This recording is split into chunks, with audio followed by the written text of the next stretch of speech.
September ಮೊದಲ ವಾರದಲ್ಲಿ ಬಾನು ಮುಷ್ತಾಕ್ಗೆ ಆಹ್ವಾನ. ಮೈಸೂರು ಜಿಲ್ಲಾಡಳಿತದಿಂದ ದಸರಾ ಉದ್ಘಾಟಕರಿಗೆ ಆಹ್ವಾನ ನೀಡಲಾಗುತ್ತೆ. ಮೈಸೂರು ಜಿಲ್ಲಾಧಿಕಾರಿ ಲಕ್ಷ್ಮೀಕಾಂತ ರೆಡ್ಡಿ ಹೇಳಿಕೆ ನೀಡಿದ್ದಾರೆ. ದಸರಾ ಉದ್ಘಾಟಕರನ್ನ ಸಿಎಂ ಘೋಷಣೆ ಮಾಡಿದ್ದಾರೆ. ಬದಲಾವಣೆ ಬಗ್ಗೆ ಜಿಲ್ಲಾಡಳಿತಕ್ಕೆ ಯಾವುದೇ ದೂರು ಬಂದಿಲ್ಲ.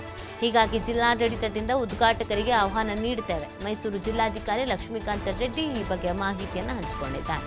ಸಾಕಷ್ಟು ವಿರೋಧಗಳಿದೆ. ಇದರ ಬೆನ್ನಲ್ಲೇ ಜಿಲ್ಲಾಧಿಕಾರಿಗಳು ಆಹ್ವಾನದ ಬಗ್ಗೆ ಮಾತನಾಡ್ತಿದ್ದಾರೆ.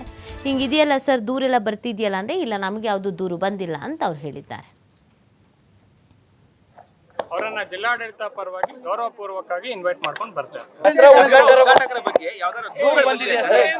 ಇಲ್ಲ, ನಮ್ಗೆ ಆ ತರದ ಯಾವುದೇ ದೂರ ಇಲ್ಲ. ಈಗ ಸನ್ಮಾನ್ಯ ಮುಖ್ಯಮಂತ್ರಿಗಳು ಈಗಾಗಲೇ ಘೋಷಣೆ ಮಾಡಿದ್ದಾರೆ. ಅವರನ್ನ ಜಿಲ್ಲಾಡಳಿತ ಪರವಾಗಿ ಗೌರವಪೂರ್ವಕವಾಗಿ ಇನ್ವೈಟ್ ಮಾಡ್ಕೊಂಡು ಬರ್ತಾರೆ. ಇಲ್ಲ, ನಮ್ಗೆ ಆ ತರದ ಯಾವುದೇ ದೂರ ಇಲ್ಲ. ಈಗ ಸನ್ಮಾನ್ಯ ಮುಖ್ಯಮಂತ್ರಿಗಳು ಈಗಾಗಲೇ ಘೋಷಣೆ ಮಾಡಿದ್ದಾರೆ. ಅವರನ್ನ ಜಿಲ್ಲಾಡಳಿತ ಪರವಾಗಿ ಗೌರವಪೂರ್ವಕವಾಗಿ ಇನ್ವೈಟ್ ಮಾಡ್ಕೊಂಡು ಬರ್ತಾರೆ.